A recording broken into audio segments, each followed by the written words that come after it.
रविवार आरबीआई क्या फैसला ले सकता है इंक्रीमेंटल सीआरआर पर। पिछली क्रेडिट पॉलिसी में आरबीआई ने बैंकों पर 10% इंक्रीमेंटल सीआरआर लगा दिया था, जिसका अब रिव्यू होना है। क्या हो सकता है, क्या इसका असर होगा, इस पर हम बातचीत करेंगे हमारी वरिष्ठ सहयोगी लता वेंकटेश जी से। लता मैम, कल क्या होने वाला है और क्या इम्पैक्ट होगा इसका मनी मार्केट पे? बॉन्ड मार्केट के सामने एक ये बड़ा सवाल है कि RBI incremental cash reserve ratio of 10% जो उन्होंने इंट्रोड्यूस किया था अगस्त 10 को, उसको निकालेंगे या कंटिन्यू करेंगे। रिव्यू का डेडलाइन था सितंबर 8। अब ये इंक्रीमेंटल कैश रिजर्व रेशियो क्या है? आरबीआई ने कहा कि ये 2000 रुपीस के नोट्स जो एक्स्ट्रा आए हैं उसकी वजह से लिक्विडिटी बढ़ गया है और इन्फ्लेशन जब 7.44 है, हमें ये एक्स्ट्रा लिक्विडिटी नहीं रखना चाहिए, वो इन्फ्लेशन को बढ़ा देगी, इसलिए हमें ये किसी तरह निछोड़ना चाहिए। इसलिए उन्होंने कहा जो एक्स्ट्रा डिपॉजिट्स आए हैं मई 19 से जुलाई 28 तक, वो अमाउंट पे 10% की कैश रिजर्व रेशियो लगेगा।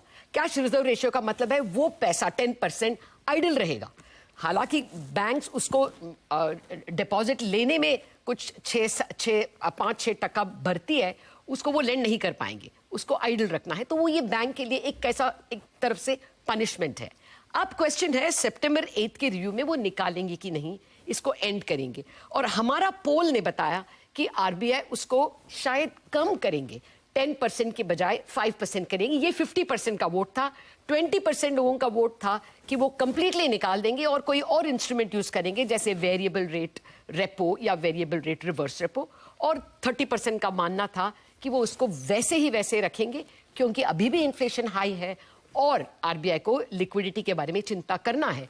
अभी लिक्विडिटी थोड़ा ज्यादा है, गवर्नमेंट का स्पेंडिंग था अगस्त एंड में, उसके वजह से लिक्विडिटी अब बैंकिंग सिस्टम में कुछ 1 लाख करोड़ है, इसीलिए ये 10% को जारी रखेंगे।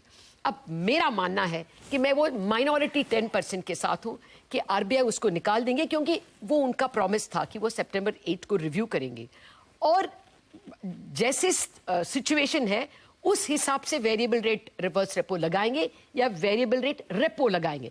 अभी लिक्विडिटी ज्यादा है, इसलिए वेरिएबल रेट रिवर्स रेपो लगाएंगे उसको निकालने के लिए। सितंबर 15 को बड़ा सा डेफिसिट आएगा, क्योंकि एडवांस टैक्सेस भरे जाएंगे और तब आरबीआई लिक्विडिटी सप्लाई करेंगे वेरिएबल रेट रेपो के जरिए।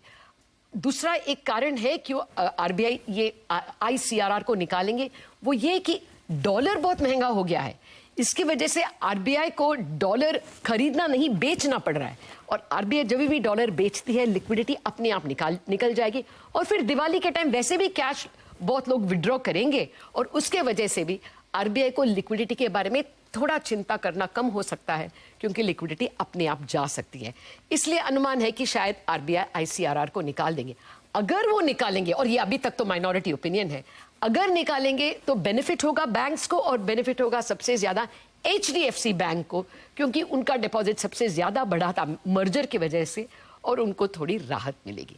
देखते हैं सितंबर 8 के सुबह को ये निर्णय शायद आ जाएगी आरबीआई से। तो इंतजार करना पड़ेगा 8 सितंबर की सुबह को कि आईसीआरआर खत्म हो जाता है कि नहीं, और अगर खत्म हुआ तो इसका सबसे बड़ा फायदा एचडीएफसी बैंक को होगा, क्योंकि उनका सबसे ज्यादा डिपॉजिट आया था।